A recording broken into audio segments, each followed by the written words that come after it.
ये मूवी एक सच्ची घटना पर बनी है, तो इसे लास्ट तक जरूर देखें। मूवी की शुरुआत मिलिट्री ट्रेनिंग को दिखाते हुए होती है, जहां हम देखते हैं कि मिलिट्री की ट्रेनिंग चल रही है। फिर इसके बाद एक मिलिट्री हेलीकॉप्टर को देखते हैं जो उड़ता हुआ अपने बेस पर आ रहा है। हेलीकॉप्टर के उतरते ही बाकी लोग दौड़ते हुए आते हैं और उसमें से एक जख्मी फौजी को निकालते हैं और जल्दी से उसे ट्रीटमेंट रूम में ले जाते हैं। इस फौजी का नाम मार्कस है। अब यहाँ से हमें 3 दिन फ्लैशबैक में ले जाया जाता है, जहाँ हम देखते हैं कि मिलिट्री बेस में एक प्लानिंग चल रही है। इस प्लानिंग के तहत उन्हें अफगानिस्तान में जाकर अहमद शाह को पकड़ना है। अहमद शाह एक तालिबानी टेररिस्ट है और उस पर कई सारे सोल्जर और लोकल विलेजर्स को जान से मारने के केस है। इसलिए अब मिलिट्री अहमद शाह को मारकर घाटी में शांति कायम करने जा रही है। अब प्लान बनाने के बाद यह तय होता है कि 4 मेंबर का एक ग्रुप बनाया जाएगा, जिन्हें गांव के सबसे नजदीक जाकर अहमद शाह पर नजर रखनी है और जैसे ही मौका मिले उसे मारकर वहां से निकल जाना है। इस ग्रुप में leader Murphy, sniper Marcus, Matthew और कम्युनिकेशन स्पेशलिस्ट डैनी होते हैं। अब नेक्स्ट सीन में हम देखते हैं कि मिलिट्री बेस से रात के वक्त एक हेलीकॉप्टर उड़ता है और पहाड़ियों के बीच से होता हुआ उस लोकेशन पर पहुंच जाता है, जहां उन चारों सोल्जर को गांव से सबसे नजदीकी की पहाड़ी पर उतारा जाता है। जिसके बाद आगे का सफर सोल्जर पैदल ही तय करते हैं। अब गांव से सबसे नजदीक वाली घाटी में पहुंचने के बाद टीम बेस से कांटेक्ट करती है और उन्हें बता देती है कि हमने पोजीशन ले ली है। जिसके बाद बैकअप सेफ्टी टीम वहां से चली जाती है। आज के दिन टीम को बस घाटी से गांव पर निगरानी रखनी है। अब पोजीशन लेने के बाद टीम लीडर मर्फी दूरबीन से गांव के अंदर हो रही हलचल को देखता है और सब कुछ देख लेने के बाद उसे पता चलता है कि असल में उन्हें गांव में 10 तालिबानी होने की खबर मिली थी, जो कि गलत थी, क्योंकि गांव में 10 नहीं बल्कि बहुत ही ज्यादा की तादाद में तालिबानी मौजूद है, जो कि एक छोटी फौज के बराबर है। मर्फी ये बात स्नाइपर मार्कस को भी बताता है, जिसके बाद मार्कस कहता है कि हमें थोड़ा और पीछे हटकर उन पर निशाना बना लेना चाहिए। अब चारों लोग थोड़ा और पीछे हट जाते हैं और झाड़ियों में छुप जाते हैं। मगर अब पोजीशन चेंज करने के बाद धीरे धीरे डैनी का रेडियो सिग्नल भी वीक होने लगता है और कुछ देर बाद वहाँ पर भेड़ बकरियों को लेकर 3 चरवाहे आ जाते हैं और उनमें से एक आदमी झाड़ियों में छिपे मार्कस के पैर से टकरा जाता है और मजबूरन सभी फौजियों को बाहर आकर उन्हें बंदी बनाना पड़ता है। इनमें से एक बुढ़े चरवाहे के पास मर्फी को एक वॉकी टॉकी मिल जाता है, जिसके बाद मर्फी समझ जाता है कि ये सब तालिबानी हैं और ये लोग उनके जासूस है। अब उन सोल्जर को कुछ समझ नहीं आ रहा था कि आखिर इन लोगों के साथ क्या किया जाए। तभी मैथ्यू कहता है कि इन्हें मार देते हैं और यहाँ से निकल जाते हैं। तब मार्कस कहता है कि अगर हम इन्हें मार देंगे तो आज नहीं तो कल इनकी बॉडी उन लोगों को मिल जाएगी। और जिसके बाद CNN पर यह खबर होगी कि 3 मासूम निहत्थे लोगों को अमेरिकी सोल्जर ने मार डाला और यह हम सब के लिए अच्छा नहीं होगा। अब टीम लीडर मर्फी बेस पर कांटेक्ट करने के लिए कहता है, मगर खराब सिग्नल होने की वजह से उनका कांटेक्ट नहीं हो पाता। अब काफी देर तक टीम में आपसी बहस होती है कि उन लोगों के साथ क्या किया जाए। फिर आखिरकार टीम लीडर मर्फी डिसीजन लेता है कि हम इन्हें छोड़ देंगे और मिशन को यहीं पर खत्म कर देंगे। जिसके बाद सोल्जर उन लोगों को छोड़ देते हैं और छोड़ने के बाद वो लोग पहाड़ के ऊपर की ओर चढ़ाई करना शुरू कर देते हैं, इस उम्मीद में कि वहाँ पर उन लोगों को सिग्नल मिल जाएगा और वो लोग अपनी बैकअप टीम को बुला लेंगे। मगर पहाड़ी पर पहुँचने के बाद उन्हें कोई सिग्नल नहीं मिलता है और वो लोग पहाड़ी में ही छुप जाते हैं। अब जिन चरवाहों को सोल्जर ने छोड़ा था उनमें से एक जवान लड़का गांव में जाता है और तालिबानियों को बता देता है कि ऊपर अमेरिकन सोल्जर है और वो लोग उन पर नजर रख रहे हैं। जिसके बाद अब तालिबानी उन सोल्जर को खत्म करने के लिए निकल पड़ते हैं। इधर वो सभी सोल्जर दूरबीन से उनको आते हुए देख लेते हैं और जैसे ही वो सब लोग पास में आ जाते हैं तो उन सोल्जर और तालिबानियों के बीच जंग छिड़ जाती है। ये बहुत ही भयानक लड़ाई होती है और यहाँ पे हर तरफ से गोलियां ही गोलियां चल रही है। इस लड़ाई की शुरुआत में अमेरिकन सोल्जर बहुत ही ज्यादा भारी पड़ते हैं और बहुत तालिबानियों को ढेर कर देते हैं। मगर वो तालिबानी भी बहुत ही ज्यादा की संख्या में आए थे और एक वक्त ऐसा आता है जब अमेरिकन सोल्जर भी बहुत घायल हो जाते हैं और उनकी गोलियां भी खत्म होने लगती है। अब उन सोल्जर के पास घाटी में नीचे कूदने के अलावा कोई भी रास्ता नहीं बचता है, क्योंकि ऊपर से वो तालिबानी लड़ाके गोलियां पे गोलियां बरसाए जा रहे थे। अब मौका मिलते ही चारों सोल्जर नीचे कूद जाते हैं और उनके गिरने का सीन बहुत ही दर्दनाक होता है, क्योंकि इस दौरान उनके हाथ हाथ पैर टूट जाते हैं और हर जगह से खून बहने लगता है। नीचे पहुंचने के थोड़ी देर बाद जब सभी सोल्जर होश में आते हैं तो वो देखते हैं कि उनके शरीर का हर हिस्सा जख्मी हो चुका है और सभी लोग बहुत ही गहरे दर्द में हैं। अब सभी लोग वापस इकट्ठा होते हैं और एक दूसरे का हाल पूछते हैं। डैनी बताता है कि उसके हाथ में गहरी चोट आई है, मगर वो फिर भी लड़ने की कोशिश करेगा और लगभग सभी को कहीं न कहीं गोली भी लगी है। और जब वो लोग आपस में ये बातें कर ही रहे होते हैं कि कुछ टाइम के लिए वो लोग इस जगह पर सेफ है, तभी ऊपर से उन पर दोबारा गोलियां चलनी शुरू हो जाती है।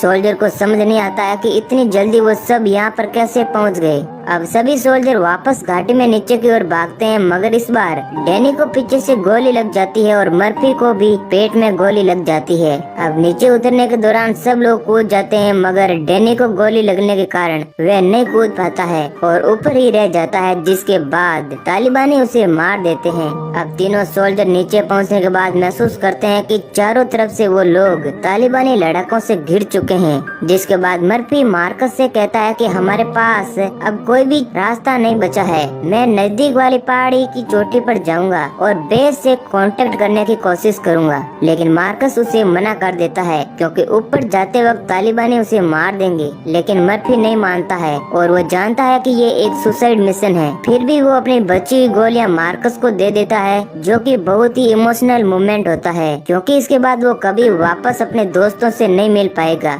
अब मर्फी पहाड़ के ऊपर चढ़ने लगता है और पीछे से मार्कस और मैथ्यू उसे कवर फायरिंग देते हैं। पहाड़ी पर पहुंचने के बाद मर्फी जब सैटेलाइट फोन से संपर्क करता है तो उसका संपर्क बेस से हो जाता है और वो अपनी लोकेशन बताकर एयर सपोर्ट मांगता है। तभी कुछ तालिबानी वहां पर पहुंच जाते हैं और वो मर्फी को पीछे से गोली मार देते हैं। अब इधर लोकेशन मिलते ही बेस से 2 हेलीकॉप्टर उड़ान भरते हैं, मगर उनके पास कवर देने वाले अपाचे हेलीकॉप्टर नहीं होते हैं। इस कारण कमांडर फैसला लेता है कि हम पहाड़ी पर ऊपर ही उतर जाएंगे और जमीन से लड़ाई करेंगे। अब जब हेलीकॉप्टर लोकेशन पर पहुंच जाता है तो हेलीकॉप्टर्स की आवाज सुनकर मार्कस और मैथ्यू बहुत खुश होते हैं और जोर जोर से चिल्लाने लगते हैं। मगर ये खुशी का टाइम ज्यादा नहीं चलता है। एक हेलीकॉप्टर जैसे ही पहाड़ी की चोटी पर पहुंचता है, तभी झाड़ियों के बीच से एक तालिबानी आरपीजी रॉकेट हेलीकॉप्टर की तरफ छोड़ता है और 1 सेकेंड के अंदर ही वो पूरा हेलीकॉप्टर खत्म हो जाता है और इसी के साथ कमांडर और उसकी टीम भी खत्म हो जाती है।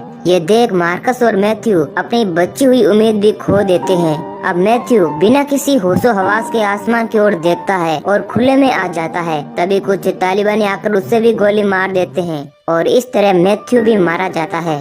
और अब जब मार्कस मैथ्यू को खोज रहा होता है तो तालिबानी उस पर भी आरपीजी रॉकेट से हमला कर देते हैं, जिस कारण मार्कस घाटी में नीचे गिर जाता है। नीचे पहुंचने के बाद मार्कस एक पत्थर के नीचे अपने आप को छुपा लेता है और इस तरह वो अपनी पूरी रात उसी पत्थर के नीचे बिताता है और तालिबानी उसे नहीं ढूंढ पाते हैं। अगले दिन जब वो उठता है तो वह देखता है कि उसके पैर की हड्डी बाहर आ गई है और उसे बहुत ही ज्यादा दर्द हो रहा था। लेकिन मार्कस अपनी सारी हिम्मत जुटाकर हड्डी को वापस अंदर की ओर धकेलता है और फिर लंगड़ाते हुए आगे की ओर बढ़ता है। कुछ दूर चलने के बाद उसे तालाब मिलता है। अब मार्कस को बहुत प्यास लगी थी, इसलिए वह अपनी प्यास बुझाने के लिए उस तालाब में छलांग लगा देता है और जब वह पीछे मुड़कर देखता है तो वह देखता है कि वहाँ पर कुछ लोग खड़े हैं। मार्कस उन्हें देखकर डर जाता है। उसे लगता है कि ये सब लोग तालिबानी हैं और वे लोग उसे पकड़ लेंगे। मार्कस अपना हैंड ग्रेनेड निकाल लेता है और उन्हें पीछे हटने के लिए कहता है,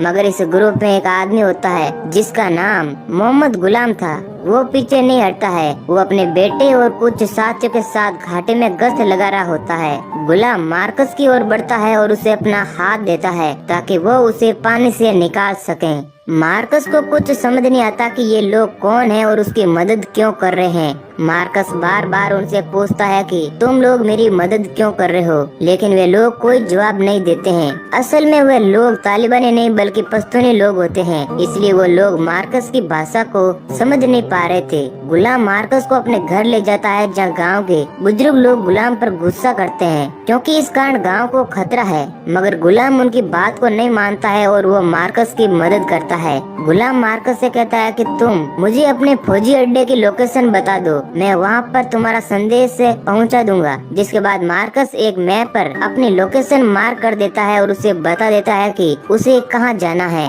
और उसके साथ एक लेटर देता है। जिसके बाद गुलाम एक बुजुर्ग आदमी को वो लेटर देकर बताई हुई जगह पर पहुंचने के लिए कहता है।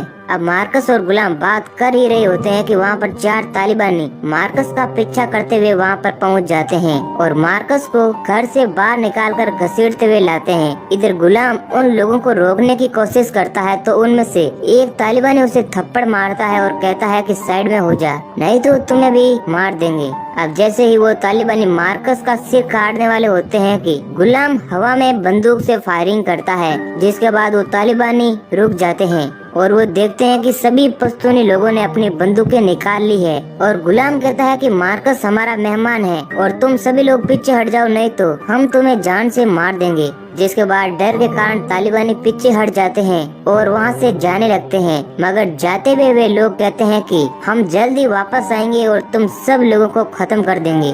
अब गुलाम मार्कस को वापस अंदर ले जाता है और उसके घाव को साफ करता है, फिर उसके घाव पर पट्टी करता है। मार्कस इस दौरान बेहोश हो जाता है। जब वह होश में आता है तो वह देखता है कि गुलाम और उसका लड़का उसके सामने बैठे हैं। मार्कस उन्हें देखकर इमोशनल हो जाता है और जैसे ही उनसे कुछ कहने जाता है तभी वहाँ पर तालिबानी लड़ाके आ जाते हैं और अटैक कर देते हैं और इस बार उन लड़ाकों के साथ खुद अहमद शाह भी आया होता है ताकि वह मार्कस को अपने हाथों से मार सकें। इधर दूसरी तरफ हम देखते हैं कि मिलिट्री को मार्कस का मैसेज मिल गया है और वहाँ से 2 अपाचे हेलीकॉप्टर हथियारों से लैस होकर निकल पड़ते हैं। यहाँ गांव में तालिबानी और पश्तूनी लोगों में एकदम से खूनी जंग शुरू हो जाती है।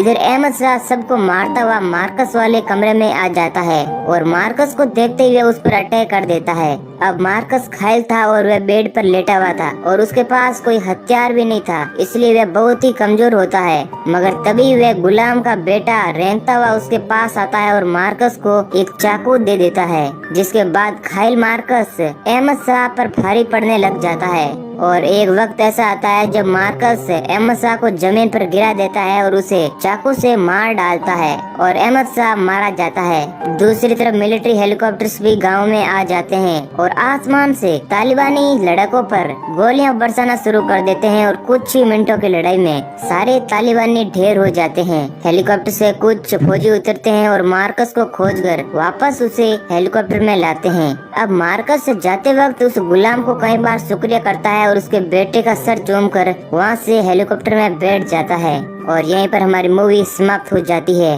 दोस्तों, ये मूवी एक रियल घटना पर बनी है, इसलिए इस मूवी में जो कुछ भी दिखाया गया है वो एकदम सच है। आप गूगल भी कर सकते हैं। तो इन सभी सोल्जर के लिए एक लाइक तो बनता ही है और ऐसे ही इंटरेस्टिंग वीडियो पाने के लिए हमारे चैनल को सब्सक्राइब जरूर करें।